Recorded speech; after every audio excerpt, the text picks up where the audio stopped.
2014 টেটে 60,000 নিয়োগ বাতিলের হুঁশিয়ারি বিচারপতির। কথা বলবো প্রতিনিধি অর্ণবের সঙ্গে। অর্ণব, কেন আবার এই হুঁশিয়ারি 2014?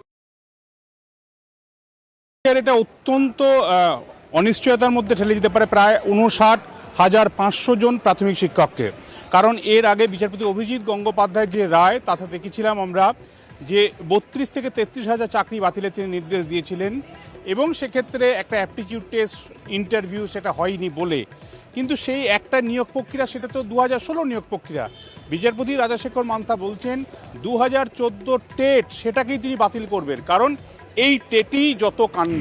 কারণ একটা টেট পরীক্ষা হচ্ছে, সেই পরীক্ষার কেন অরিজিনাল ওএমআর সেটা থাকবে না।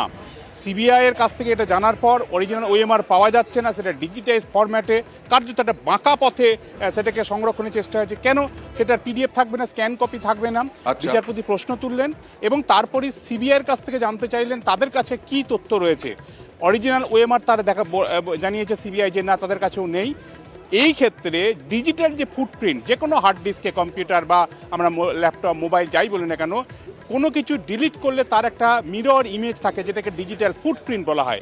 সেই ডিজিটাল ফুটপ্রিন্ট ঘিরে এই অরিজিনাল ওএমআর এর তথ্য কি রিট্রিভ করা সম্ভব কি সম্ভব নয়, এই পুরো বিষয়টা সিবিআই রিপোর্ট আকারে জানাবে আদালতকে, এবং তারপরেই আদালত বিষয়টার পরবর্তীতে তার পদক্ষেপের কথা জানাবে।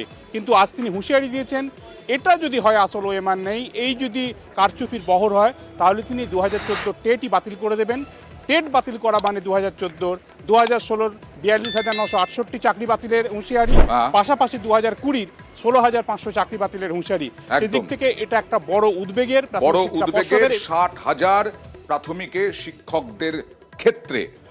আবার